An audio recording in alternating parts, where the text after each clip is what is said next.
Camping Kuno Episode 1, Vista Manuel, Mount Banoy. So, pakita ko lang sa inyo kung anong meron dun sa site nila.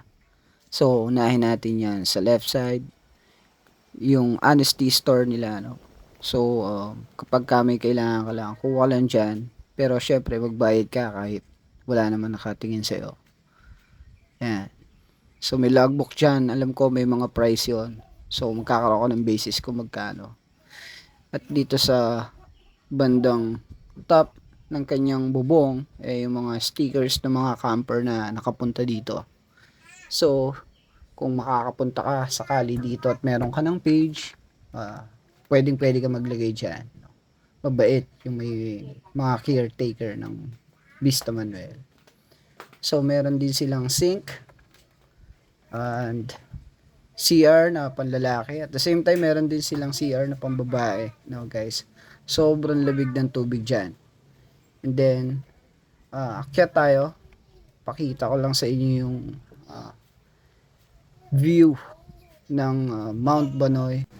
Pero bago yan, mapapansin nyo dito yung mga bulaklak nila na tumutubo sa bawat gilid. Sobrang napaka-fresh ng mga bulaklak dyan. At ito yung mga kahoy na ginagamit sa bonfire, no? Ang kumuha niyan yung tito ni Ate Rose. So, at the same time, meron din sila ditong swing. Lahat naman ng mga campers natin pwedeng gumamit ng swing na to as long as available. So, ito yung view from the top of Mount Banoy. So, malawak yung area nila, no? So, yan. Ganyan yung view sa umaga kapag hindi masyadong mahamog. So, kitang-kita yung Batangas. So, meron nga din pala silang solar light dyan, guys. No? Remind ko lang kung magka-camp kayo dito sa Mount Banoy, please make sure may mga power banks kayo at fully charge yung mga gadgets na dadalhin nyo. Kasi medyo mahirap yung kuryente dyan. Dahil napansin ko, puro solar operated yung mga ilaw nila dyan.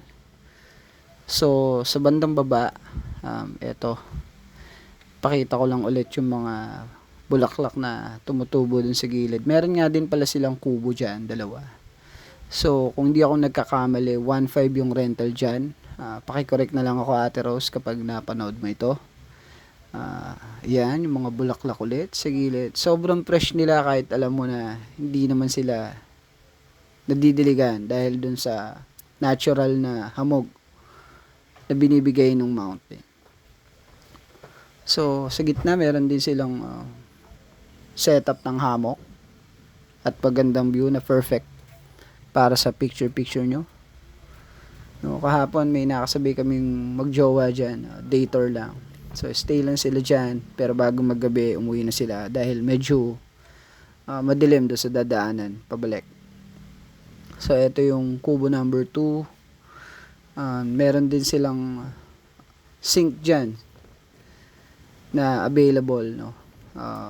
Napakalamig ng tubig dyan, guys. At eto, another view na makikita mo sa Mount Banoy. So, yan. Tinry ko nga pala yung faucet dyan. So, sobrang lamig ng tubig. Ayan yung kubo number 2 and eto yung amenities. Ayan, may mga kasabay din kaming camper dyan. No, na nag-stay na. Yung iba dyan, 2 araw na kasi sobrang relaxing ng area tsaka ng place. Kagabi medyo challenging lang kasi medyo malakas yung hangin. Pero wala namang ulan. Overall, na-enjoy pa din naman namin. So, ayan yung setup ko sa bandang kaliwa. Ayun, may canopy. Pagpasensyaan nyo na yung setup ko kasi first timer nga. No? Yan, nasa ilalim kami ng puno ng bayabas. At eto yung view. Isang silip pa ulit na makikita nyo kapag nag-camp kayo sa Mount Banoy. At syempre, ano ba nga bang pinakamagandang gawin kapag ganito yung view? Syempre, kumain, magkape. Kaya sa mga oras na yan, sineset up ko na yung kalan para makapag-init ako ng tubig. Kayo guys, ano yung trip nyong gawin kapag nasa camping site? Comment down naman kayo dyan sa baba para at least magkaroon ng idea yung mga katulad naming first timer na nagka-camping.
At paano nga ba kami nakapunta ng Mount Banoy? So, napanood namin siya sa mga vlog ng mga motovloggers. And then, available naman sa site yung maps. No, madali lang siyang puntahan. From Laguna kami, so going to Mount Banoy, inabot lang kami ng almost 2 hours. Maaga kami umalis para at least makaiwas kami sa traffic.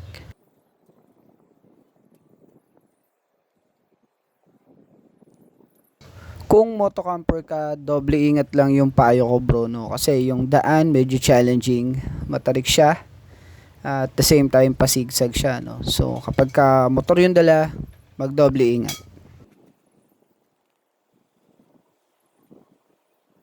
Para naman sa mga nakasasakyan na pupunta doon, syempre bago tayo umalis, check muna natin yung mga gulong natin, at the same time yung mga brakes natin, no?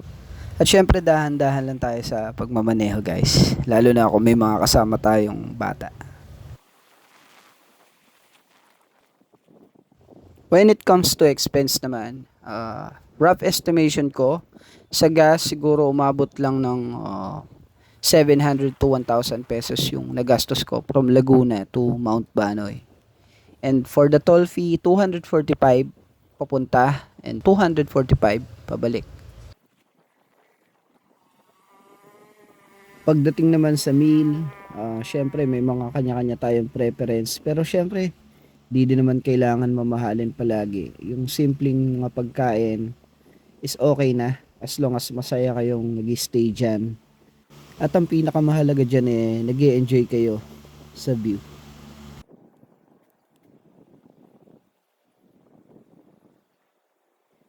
Entrance fee namin ay 350, overnight stay na yon. So dalawa kami, 700 pesos. Then siningilan kami ni Ate Rose ng 50 pesos para sa park.